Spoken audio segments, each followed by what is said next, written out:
Bab 163. Tailai juga seorang pria berwajah, dan sangat marah dengan kata-kata Jinghai dan berkata, "Apa maksudmu?" "Pak Tailai, coba saya lihat." Kuo Ming berkata dengan suara yang dalam, melangkah ke depan dan menegur, "Jika kamu berani berhenti, tidak heran aku kejam." Melihat Kuo Ming hendak bergerak, semua orang yang hadir bersorak. "Pak Kuo Ming, biarlah pendeta tahu yang bau dari kota Hong Kong ini merasakan kehebatan Nangwang kami. Orang luar ingin menyatukan Akademi Nangwang, dan dia berbicara tentang mimpi. Lawan dia, Nangwang tidak bisa mentolerirnya di alam liar." Jinghai tersenyum dingin dan berkata, "Jika kamu tidak yakin, kamu bisa mencobanya." Kuo Ming sangat marah, dan memukul Jinghai dengan pukulan. Pukulan ini sangat kuat, dan jelas Kuo Ming bukanlah orang biasa. "Hanya mengandalkanmu." Semua orang hanya merasa ada bunga di depan mereka, dan Jinghai sudah bergoyang di depan Kuo Ming, mengulurkan tangannya dan menempelkan simbol kuning di dahinya.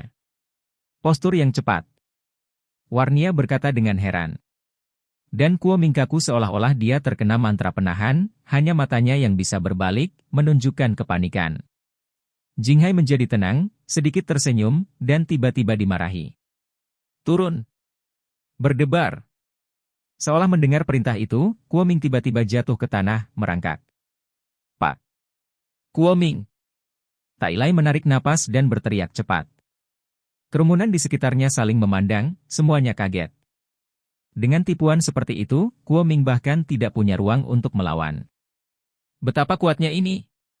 Kuo Ming berbaring di tanah, sangat kesal, tetapi tubuhnya tidak mendengarkan sama sekali, dan mulutnya dengan marah berkata, "Anjing tua! Penyihir macam apa kamu? Hanya keterampilan kucing berkaki 3 Anda, dan masih memiliki wajah untuk menantangku?" Tuan Jinghai mencibir sinis, dan tiba-tiba memarahi, "Katakan padaku bagaimana seekor anjing menggonggong." Kuo Ming terkejut, dan dengan cepat ingin tutup mulut. Tapi mulutnya tidak menutup, bahkan pita suaranya tidak bisa dikendalikan, dan ada suara, gonggongan, kering dari mulutnya. Tailai kaget dan hampir terjatuh karena gemetar. Kuo Ming telah berusia lebih dari 60 tahun, tetapi sekarang berbaring di depan Tuan Jinghai seperti seekor anjing, belajar bagaimana menggonggong secara samar-samar. Awalnya adegan itu lucu, tapi ada keheningan di dalamnya. Kerumunan itu ngeri, dan ada ledakan ketakutan di punggung mereka.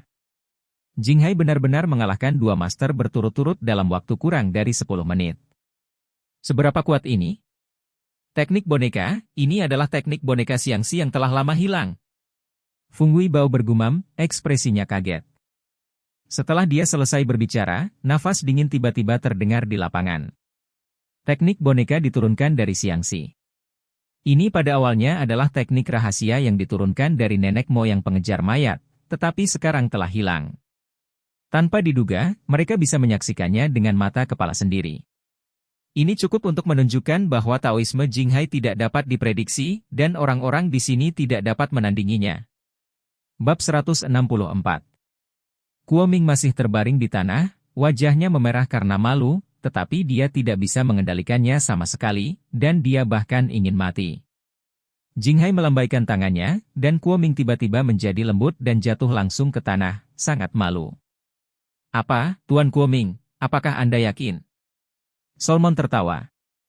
Kuo Ming mengertakkan gigi, darah mengalir di antara giginya, dan bergumam getir, "Aku diambil." Melihat Kuo Ming menundukkan kepalanya untuk mengaku kalah, seluruh halaman hening, dan tidak ada yang berani mengatakan apa-apa lagi. Dan kemudian, Jinghai menoleh untuk melihat Charlie, dan berkata, "Merampas harta karunku hari itu, hari ini kamu melihat kekuatan gaibku, apakah kamu berani menjadi sombong?" Charlie mengangkat bahu dan berkata, "Hanya 2 pukulanmu, apakah kamu menghitung?" Warnia buru-buru meraih Charlie, dan berkata dengan suara rendah, "Sekarang mari kita bersikap lembut di sini." Jinghai memang memiliki beberapa keterampilan. Jangan kehilangan hidupmu karena martabat yang acuh tak acuh. Jinghai mencibir dan berkata, "Kamu masih muda dan bodoh. Aku bertanya kepadamu, beraninya kamu membandingkan aku dengan dirimu sendiri? Jika Anda kalah, kembalikan kerang itu kepada saya dan minta maaf kepada saya berlutut." Charlie tersenyum ringan dan berkata, "Persaingan? Apa yang membuatmu berpikir kamu layak dariku?" Kulit semua orang tiba-tiba berubah, dan anak ini berani berbicara di dunia yang liar. Dia tidak ingin hidup lagi? di halaman yang tenang, ada keheningan yang mematikan. Warnia juga berdiri kaget. Begitu dia mengatakan ini, itu tidak bisa dilakukan dengan benar. Jinghai bahkan lebih marah, dan berjalan di depan Charlie selangkah demi selangkah, dan berkata, saya telah melihat banyak orang dalam hidup saya, tetapi mereka tidak seperti Anda, dengan sengaja memohon untuk mati. Charlie tersenyum dan berkata, siapa yang akan hidup dan mati belum tentu jelas. Jinghai memiliki niat membunuh, dan ketika matanya dingin, dia ingin melakukannya. Pada saat ini, sekelompok orang tiba-tiba masuk ke pintu, dengan agresif. Pemimpinnya adalah Stephen. Dia melihat Charlie dan segera berteriak, Charlie, tongkat ajaibmu, berpura-pura menjadi iblis untuk menipu paman saya. Anda berbohong kepada keluarga saya, mencuri uang dan menggunakannya di lelang untuk mengisi kembali saldo Anda. Itu dengan mengorbankan Tuan Jinghai untuk mengetahui trikmu. Anda harus menyerahkan properti Anda sekarang, jika tidak, keluarga Qin saya tidak dapat mengampuni Anda. Begitu suara itu turun, Qin Gang dan Aoswei masuk dari pintu. Setelah mendengar omelan Stephen, sudah terlambat untuk berhenti, dan ada rasa malu. Charlie menatapnya dengan ringan, tapi tidak mengatakan apa-apa. Namun, pandangannya membuat Qin Gang merasa dingin di sekujur tubuhnya, dan dia penuh ketakutan. Dia berteriak pada Stephen dan dengan cepat menjelaskan kepada Charlie dengan senyuman kering, Mr. Wade, inilah yang terjadi. Qin Gang tidak berani menyembunyikannya, dan menjelaskan apa yang terjadi. Setelah Charlie selesai mendengarkan, dia hanya sedikit mengernyit, dan berkata dengan dingin, ini lebih dari 1 miliar. Jika Anda menyesal, uang tersebut dapat dikembalikan kepada Anda kapan saja. Oh, Tuan Wade, jangan katakan itu. Berani-beraninya saya meminta pengembalian uang kepada Tuan Wade. Saya datang ke sini hari ini.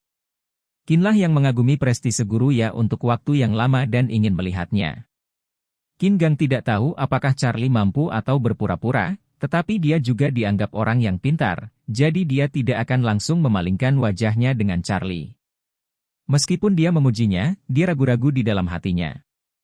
Dia merasa bahwa Charlie tidak bisa menguji kedalaman orang ini sendirian, jadi dia sebaiknya membiarkan Jinghai mencoba.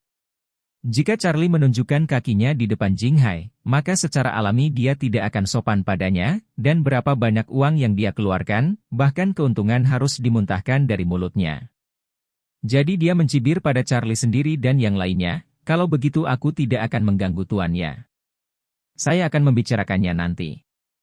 Kalian harus sibuk dengan hal-hal penting dan tinggalkan aku sendiri.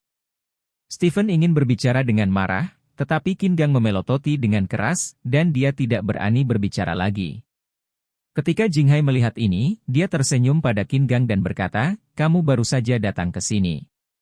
Saya tahu keluarga Qin Anda kesal akhir-akhir ini. Charlie juga melakukan latihan di keluarga Qin Anda. Aku akan mencobanya hari ini, omong-omong. Selesaikan masalah untuk keluarga Qin Anda. Charlie, jika kamu berani bersaing denganku, kamu tidak hanya akan mati hari ini, tetapi setelah itu, aku akan melakukan segalanya untuk menghancurkanmu. Charlie mengerutkan kening, dan berkata sambil mencibir, karena kamu ingin mati, itu adalah keinginanmu.